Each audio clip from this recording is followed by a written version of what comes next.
the Danny Podcast. I'm Danny, coming to you from Central Otago, New Zealand, otherwise known as Cromwell. This episode's a little bit chaotic. Why should I start it like this? Anyway, but it's in the best way. I had a spontaneous girls' night that escalated very quickly on a Thursday, a Friday that absolutely tested me last week, a questionable attempt at saving a kitten, a couple of life reflections in March.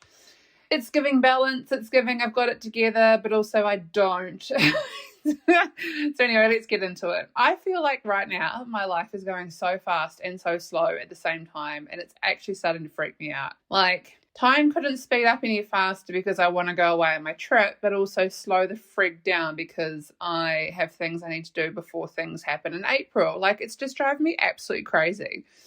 Last Thursday, I had a spontaneous girls' night. I don't really know how it started. I think I kind of just wanted to get out of the house. I feel like lately I have been putting everything into my, I don't know, nutritious, humble self, and it just kind of hit a bit of a wall on the Thursday, which is annoying because I haven't been out on a Thursday, or otherwise known as a school night, in years. Maybe not years, maybe months. It seems like it had been forever. Anyway, I put it to a friend, like, let's just go to the local town and country club. Now, if you're from a small town and you have a town and country club, you know every older person and his dog is going to be at this bloody club. And it's just one of those things where you know you feel safe, like old people are not going to harass you. You can just sit there and have a wine. It's cheap, whatever.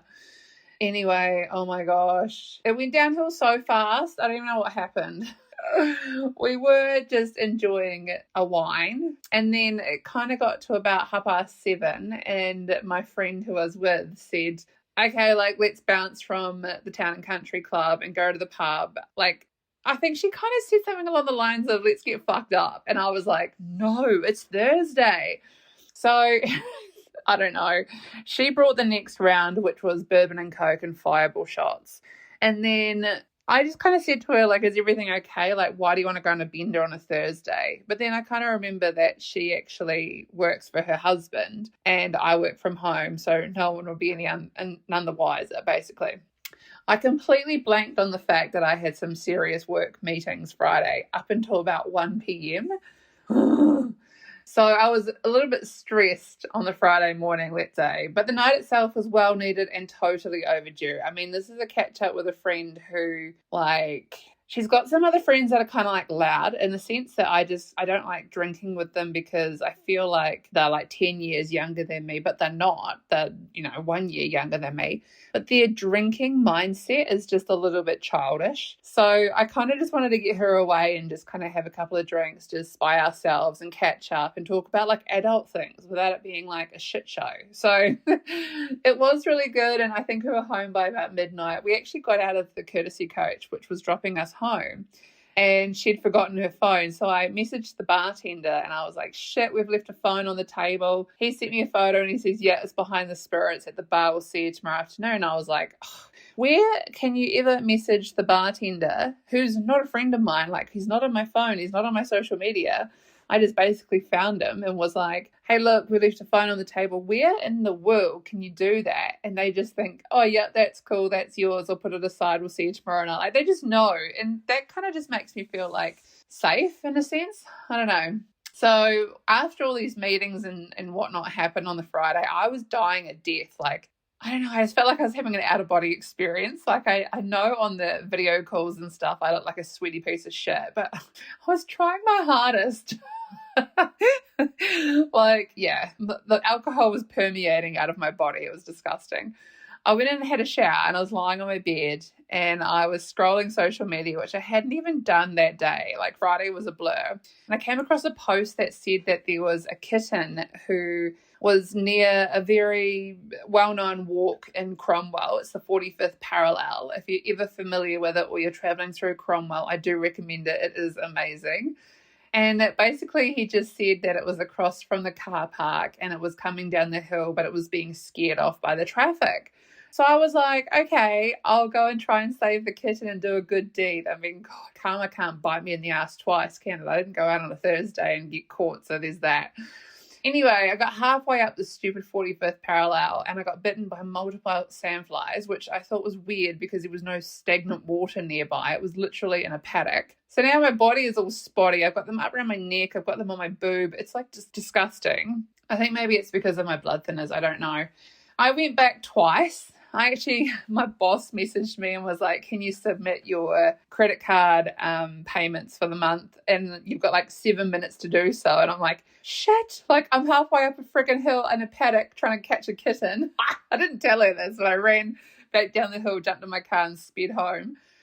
Submitted the credit card form, and then I went back, and my mum actually came to the house and she was like, where are you? I was like, I'm up a hill trying to save a kitten, Susan.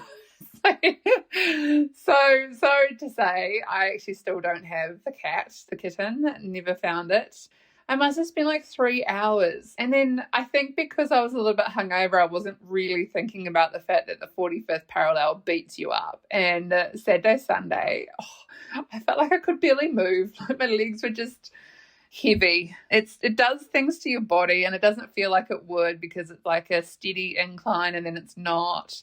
It was terrible. But anyway, the show must go on. So I went out Friday night, but I barely survived until 9 p.m. It's actually quite cool though, because I was going to mention this a little bit later on in the podcast, but I feel like Netflix lately has been really shit. And so whilst I was out on Friday, and no one knew that I felt this way about Netflix, I was just randomly at the pub and my brother gave me a call and he asked for my bank account. Now, in my 38 years of knowing this kid, he's my brother, blood brother, full relation. He's never, ever done that. If ever he wants something, he has cash and you go and buy it and he'll repay you in cash. So I thought, what the hell?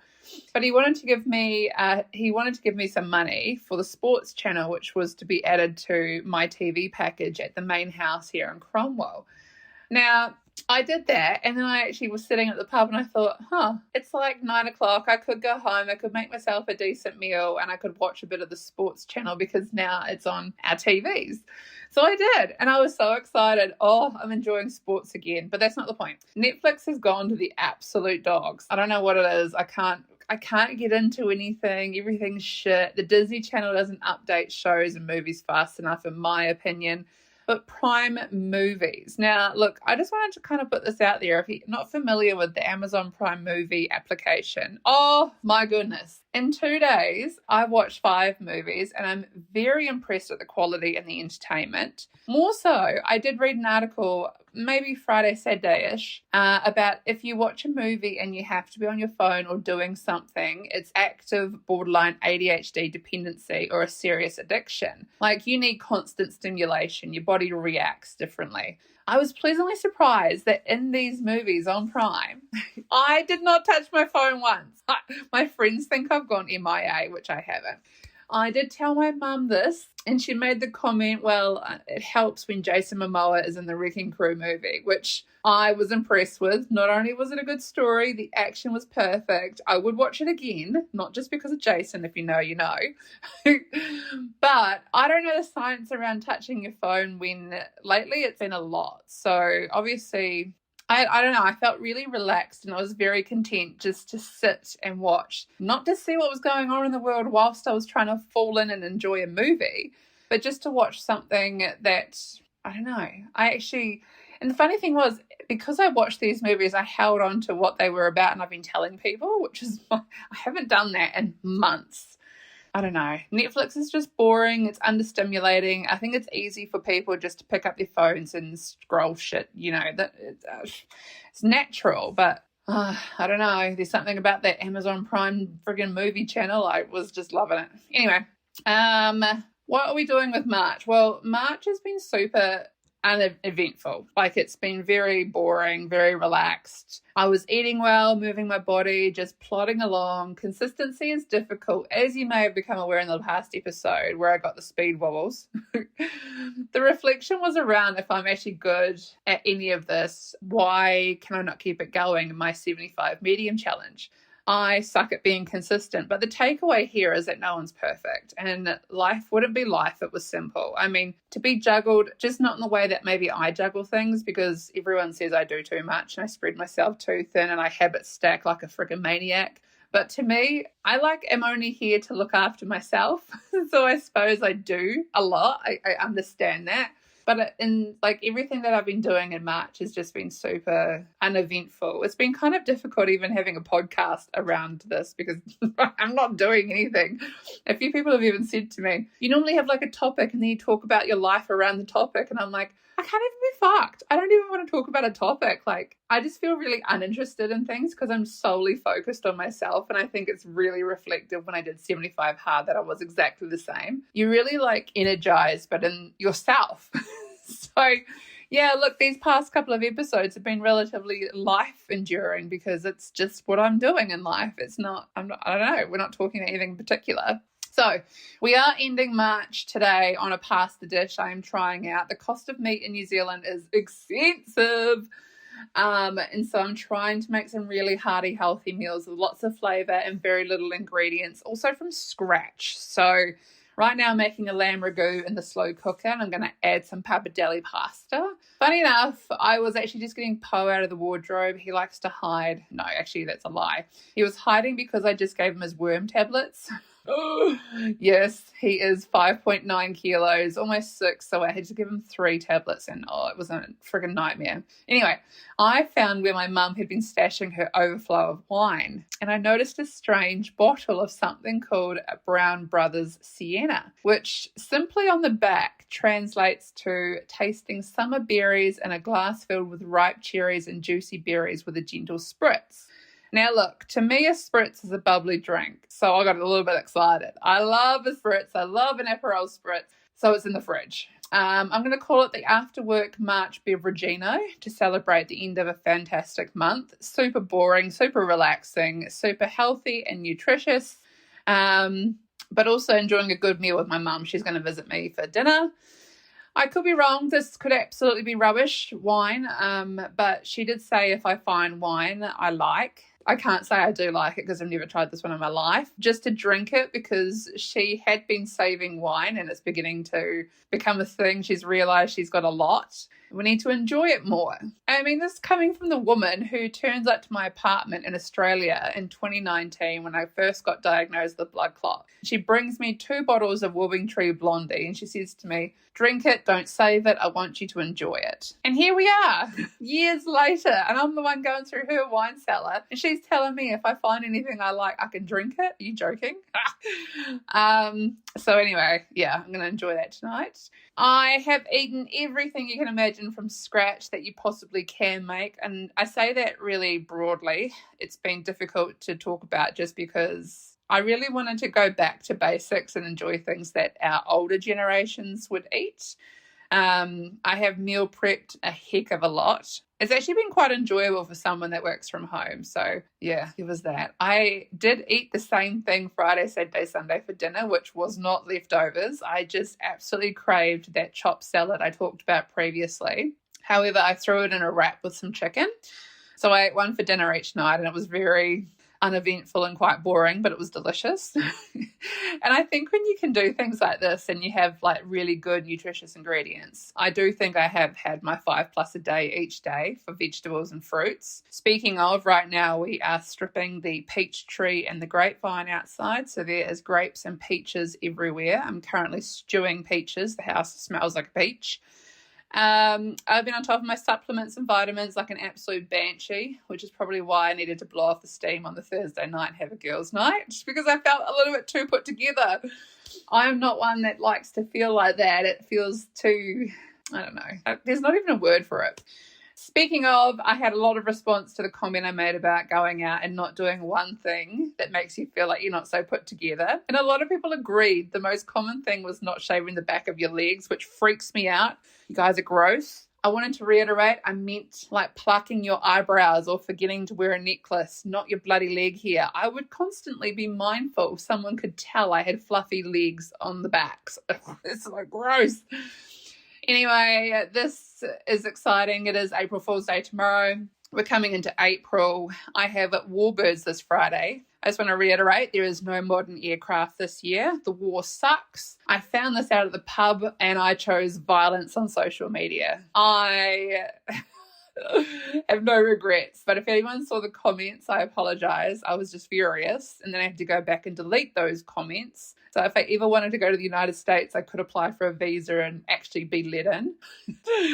Whoopsies. But no, honestly, I was devastated. I'd have been more sad if I didn't live where I live and get to go there for next to nothing, because it's just down the road for me. But I feel like everyone traveling with the cost of fuel, like it would just absolutely be heart-wrenching. Do you go? Don't you go? It's half the show that it would be because of the modern aircraft that cannot attend, and I just think we should be allowed refunds. I'm only going on the Friday because I prefer it. It's where it's a little bit more relaxed and there's not so many people and you can just kind of chill and speak to people, and I do enjoy that more than actually sitting in a seat and just looking up at the sky for hours on end. So yeah, I'm still going. I'm probably just not going to rush there like I normally did. Remember 2 years ago, I was there at the fence line at 4 a.m. and sitting in the dark. Not even the coffee carts were there. I don't even know how I got in. I feel like I broke into Warbirds.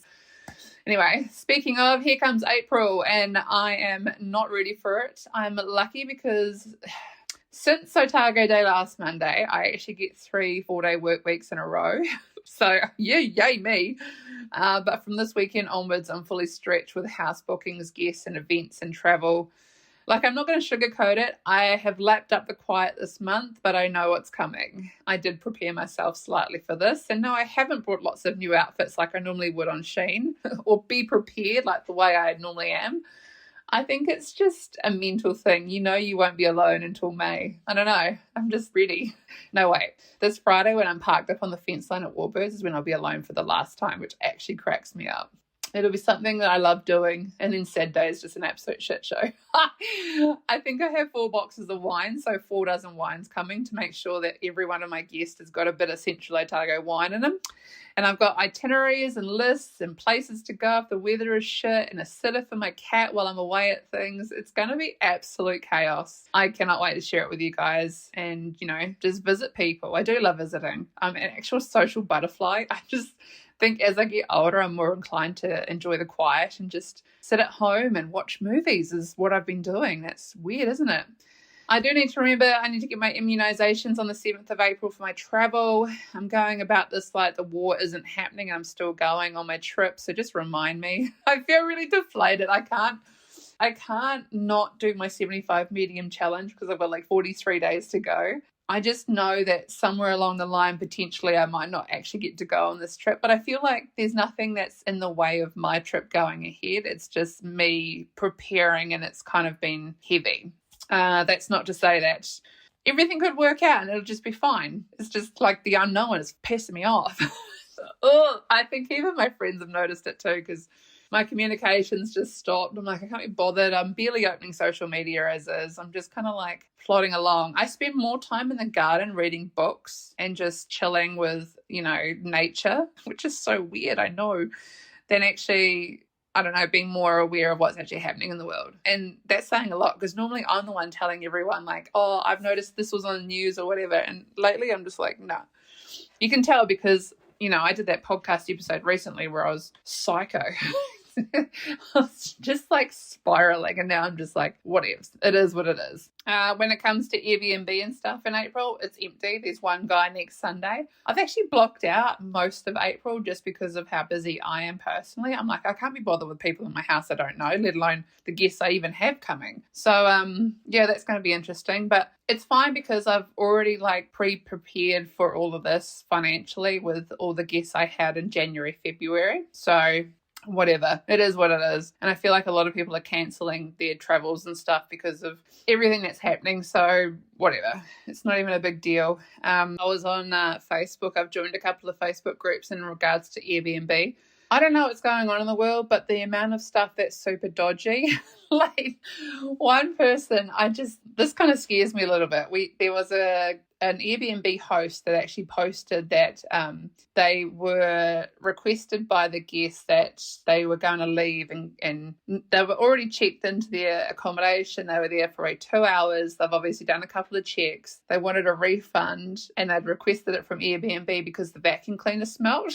And I was like, In my situation, I'm kind of lucky because the vacuum cleaner is not anywhere near where a guest would need it, and it's not like a self-contained unit. Like, I clean the place before they get there, and then it's just like, you've literally got a room. Like, I don't want you to be in the linen cupboard. I don't want you to be looking for like cleaning supplies and things like that. So I laugh because I'm like, how bad was the vacuum cleaner? Like, why did it smell? Why are people leaving the property? What is happening? But there's also a lot of people who are being just dishonest when it comes to their booking and what they're planning on doing. So I don't know why a lot of people have a lot of rules around how many guests, or even if you were to go out and maybe meet someone and bring them back to the accommodation. But that kind of like just cracks me up, because apparently there was a check-in on someone's Airbnb where they had pulled out the power cord, which disconnected a whole bunch of automated things in the home, and the host got an alert that the Wi-Fi had been pulled. And it was because the security cameras for the external part of the property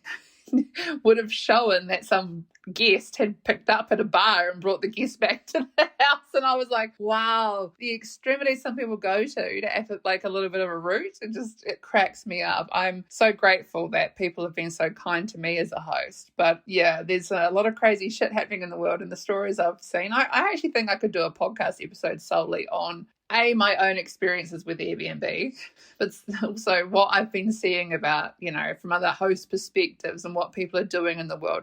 I think people would not be an Airbnb host. In saying that, I was thinking about listing my room from Airbnb on booking.com, because apparently you can do that. And I was like, oh, do I want that? Because when the stupid hot water cylinder blew its element and the electrician was at the house, he was telling me that he has a Airbnb one-bedroom chalet-looking thing, which is on the rail trail, which cyclists bike between, and they use it. And seemingly the guests were leaving comments about the extreme rates for the room itself. And he was like, I'm only aware that the room costs this much because that's what I've listed on Airbnb, but it was all the extras that Airbnb put on top that were just like freaking the guests out. I mean, he thought he was only getting $600 a night, but Airbnb was pocketing like $200 or $300 from stupid other increases. It's extreme. Just for like a little bit of company. I'm not doing it for anything financial, so whatever. We'll see what this guy next Sunday does. He sounds lovely. I don't know. I say that and then it just turns to shit. But can you tell that I haven't had any guests for like a week? I've definitely calmed down. I'm not in like fight or flight mode. And it definitely helps when my mum's in the house. I think just that little bit of support, some like 1 or 2 days a week, would just be so much more helpful than me worrying because someone's, I don't know, having a shower at like 1 a.m. or something. Or not showering at all, which has happened before. I don't know. I'm definitely in a much more peaceful, happy situation at the moment. I friggin' hate having guests that you just don't know what they're going to do. But I'm happy to say that it hasn't been anything I've seen like on the Facebook page, that's for sure. So anyway, that's me about now. A little bit unhinged, just trying to keep life going. March has been super boring. I apologize. April is definitely a lot more chaotic and interesting. But honestly, that's where I'm at. I'm not going to sugarcoat it. If you're feeling the same, life's a little bit heavy, just know you're not alone. I'll catch you in the next podcast, hopefully slightly more organised. No promises. See you next Tuesday. Bye for now.